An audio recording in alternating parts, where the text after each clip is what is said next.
Le 28e jour constitue un moment pivot dans l'affaire fédérale impliquant Shadi Dicon. Ce que je m'apprête à vous dévoiler aujourd'hui concernant ce dossier judiciaire échappe à toute logique juridique conventionnelle, et soulève d'importants doutes sur les véritables enjeux qui se trament dans cette salle d'audience fédérale. Nous en sommes au jour 28 d'un procès initialement annoncé comme l'événement judiciaire du siècle. 6 semaines entières de déclarations accablantes, de témoignages saisissants, d'extraits vidéo qui auraient suffi à démolir n'importe quelle défense. Et pourtant, la stratégie de l'équipe juridique de Didic défie toute compréhension rationnelle. Il ne se retire pas officiellement, mais dans les faits, aucun témoin appelé, aucune véritable réponse, uniquement quelques pièces déposées qui seront montrées au jury, peut-être le temps d'une journée. Et puis, c'est tout. Après des millions de dollars dépensés en frais juridiques, après un matraquage implacable de la part du ministère public pendant 6 semaines, il se contente d'un retrait silencieux. Lundi 23 juin à 14h30, dans la salle fédérale de Manhattan, l'agent Circiello conclut un témoignage extrêmement accablant. Les membres du jury assistent à la diffusion de vidéos que nul autre ne verra jamais. On y voit Didi lui-même filmé en pleine mise en scène de ce que l'accusation qualifie de fric. Mais ce qui confère un caractère historique à cette journée, c'est le comportement inattendu de la défense. Pendant que l'accusation brandit ses pièces les plus incriminantes, les avocats de Didi demeurent figés, sans réaction. Aucune objection. Aucun contre-interrogatoire. Ils observent leurs clients se faire méthodiquement démolir sous leurs yeux, sans lever le petit doigt. C'est précisément à ce moment que l'on comprend que quelque chose dépasse largement le cadre de ce procès. Quelque chose de plus vaste, de plus tentaculaire que le seul KSH Combs. Quelque chose qui, visiblement, implique des noms familiers à tous. Pour appréhender l'ampleur du phénomène, il faut remonter au commencement. Non pas au début du procès, mais à la naissance de l'Empire Bad Boy Record, en 1993. Choncon n'avait que 24 ans lorsqu'il lança son entreprise. En apparence, il s'agit d'un parcours de réussite, celui d'un jeune homme noir ayant percé dans un univers musical féroce. Mais selon les enquêteurs fédéraux, la réalité serait tout autre. Il dépeigne une organisation bien huilée, structurée avec précision et non pas une simple maison de disques, mais ce que la loi RICO définit comme une structure criminelle. C'est cette même législation qui a jadis permis de faire tomber les grandes familles mafieuses. Pendant 6 semaines, le procureur a détaillé le fonctionnement de cette organisation, comment elle mêlait les affaires légitimes à des activités illicites, comment elle utilisait la peur, les pots de vin, la pression psychologique. Comment elle transportait des femmes à travers différents états. Comment elle mettait en place, sous couvert de discrétion, des événements exclusifs. Et au centre de cette mécanique, un nom revient sans cesse, Christina Corom. Le bras droit de Didi. Sa complice présumée.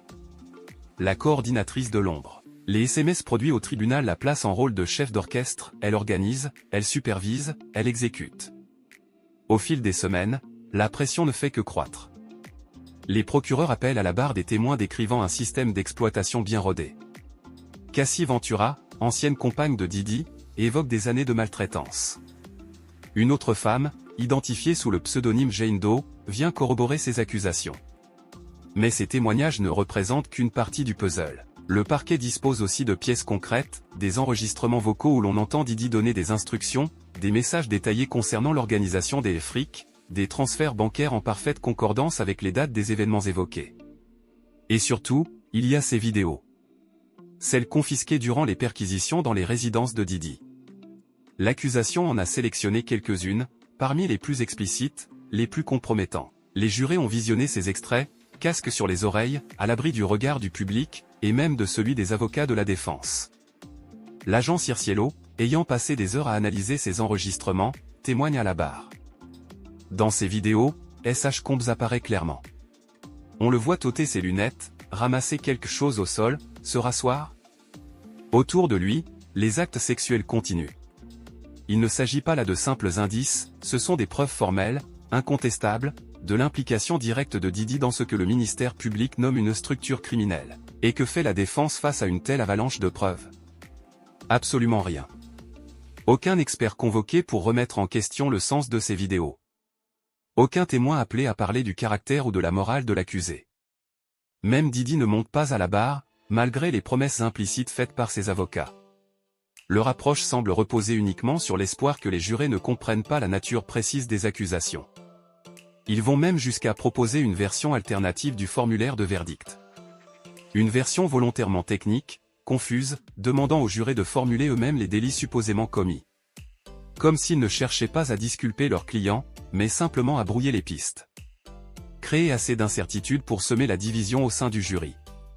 Mais ce qui rend cette démarche réellement étrange, c'est l'absence criante d'un personnage clé, Christina Korom. Elle ne figure ni sur la liste des accusés, ni comme témoin. Elle est simplement absente du procès. Et pourtant, son nom apparaît dans presque toutes les pièces à conviction. C'est elle qui gérait les déplacements, planifiait les événements, répartissait les paiements. Si Didi était à la tête de l'organisation, elle en était clairement l'ingénieur opérationnel. Alors pourquoi cette omission? Pourquoi l'État ne la poursuit-il pas? Pourquoi la défense ne la convoque-t-elle pas pour affirmer que c'est elle qui prenait les décisions, et non Didi?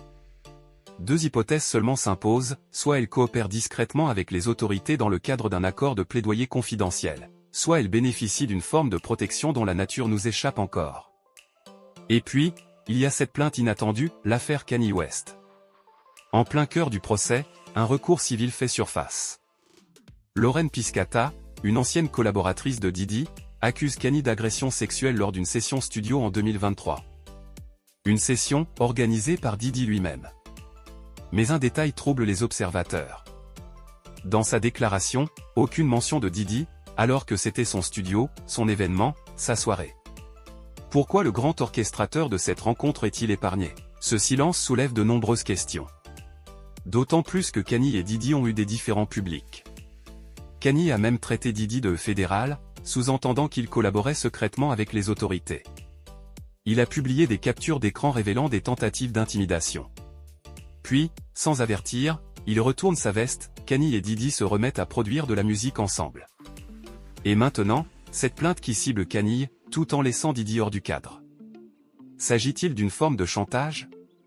Est-ce que Didi détient des éléments compromettants sur Kanye et d'autres célébrités, des informations désormais entre les mains du gouvernement? Car voilà le véritable enjeu de ce procès.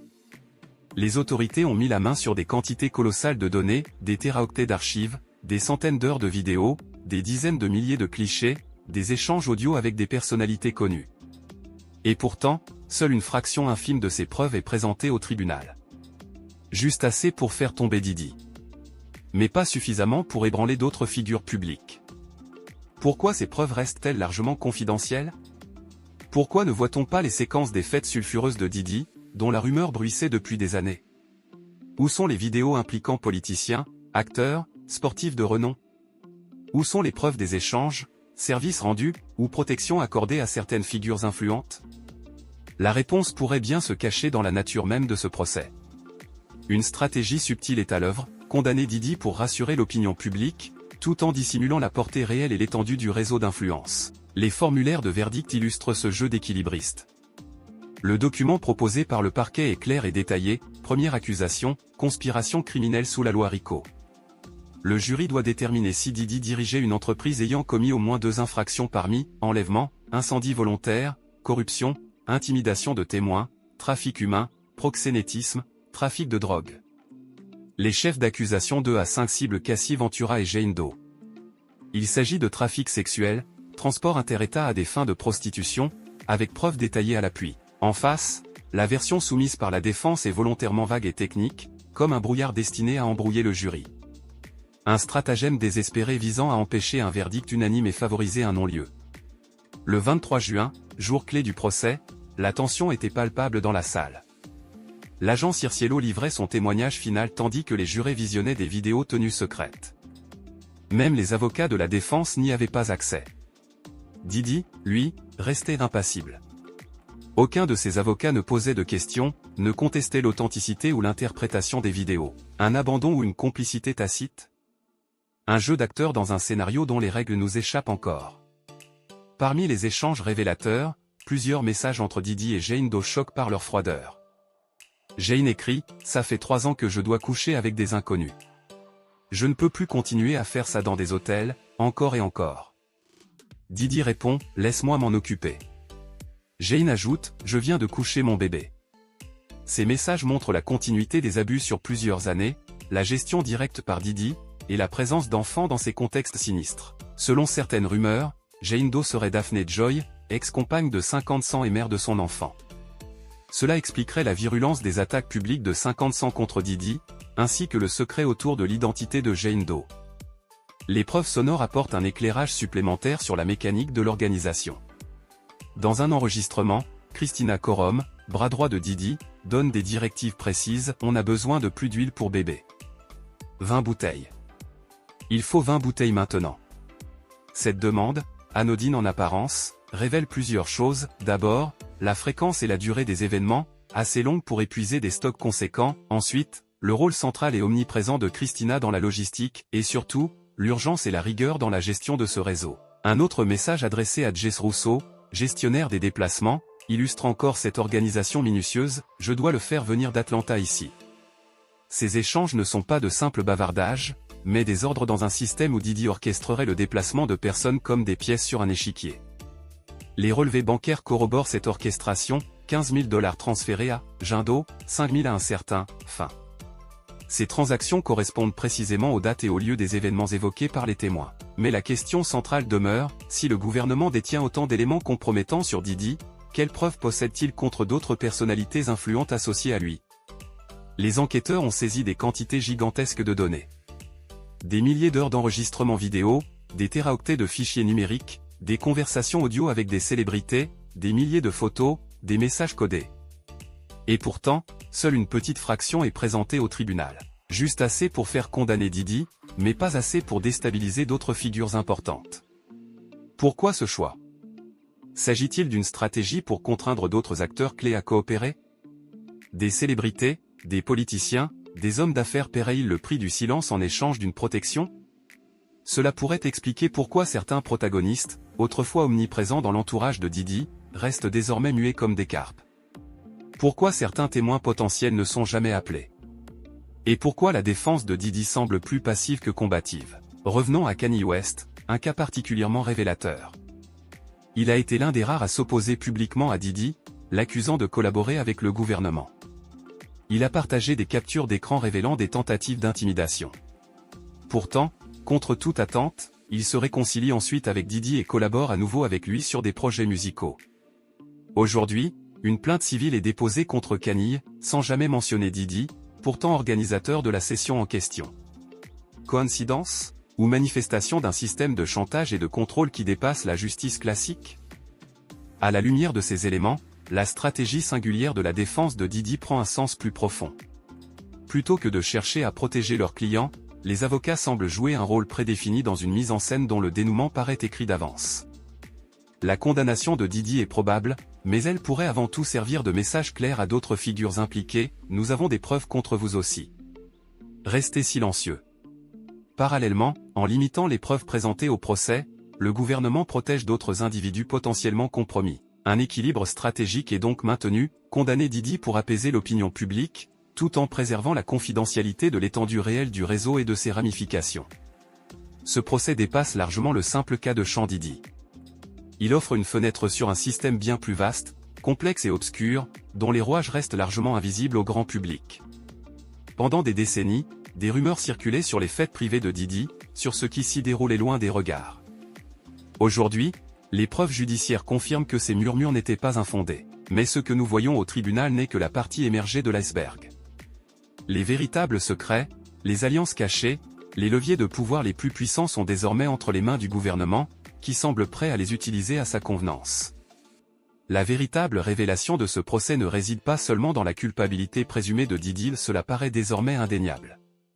Mais dans l'ampleur, la profondeur et la protection de l'empire qu'il a bâti.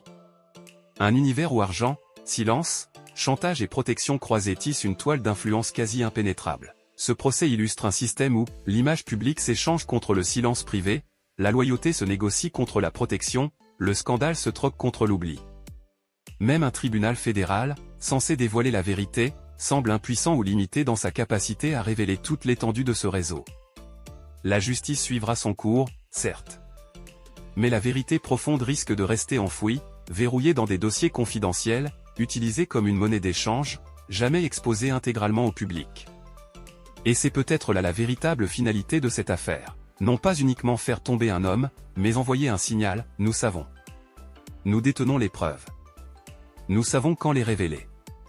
Le public devra se contenter de fragments, de pièces isolées, de vérités partielles. Ce procès, aussi médiatisé soit-il, ne dévoile que les contours d'une réalité bien plus vaste. L'architecture complète du pouvoir, elle, reste encore à déchiffrer. Micro et vous, que pensez-vous de cette affaire et de la tournure qu'elle prend? Partagez vos impressions dans les commentaires.